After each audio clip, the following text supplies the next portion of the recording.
ఈరోజు అఖిలప్రియ చుడిదార్ కట్టుకున్నా నాకు అభ్యంతరం లేదు, నైటీ వేసుకున్నా నాకు అభ్యంతరం లేదు. కానీ మనకు ఒక సాంప్రదాయం ఏడ్చింది కదా, ఒక్కొక్క పదవికి ఒక్కొక్క కట్టుబొట్టు ఉండాలని.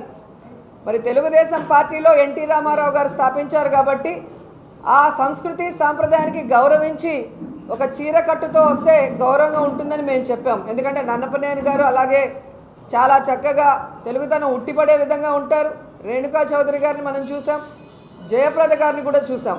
సో పార్లమెంట్కి కానీ అసెంబ్లీకి కానీ క్యాబినెట్ మీటింగ్లకు వెళ్ళినప్పుడు దానికి తగ్గట్టు హుందాగా ఉండమని ఒక పెద్దరికంగా చెప్పాను. ఇష్టం లేకపోతే నైటీ వేసుకొని వెళ్ళమనండి. మంత్రి గారు అమ్మాయి, చిన్న అమ్మాయికి టీవీలో డిస్కషను ఏం మాట్లాడుతుంది ఆవిడ?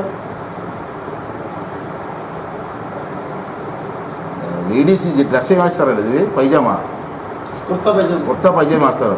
అది ఒకళ్ళు అందరూ వేస్తారు. అది అమ్మాయి మంత్రి అయి ఉండి కూడా కుర్తా పైజామా వేసి తిరుగుతుంది, సిగ్గు లేకుండా తిరుగుతుంది, మాట్లాడుతుంది. ఇది జబర్దస్తిలో సగం సగం బట్టలు ఇస్తారు కదా, డ్యాన్స్లు వేయట్లేదు ఈవిడ. జబర్దస్తి డ్యాన్స్ వేయట్లేదండి, బట్టలు సగం సగం బట్టలు వేసుకొని ఆవిడ వేయచ్చా డ్యాన్స్లో, ఇది వేయకూడదా?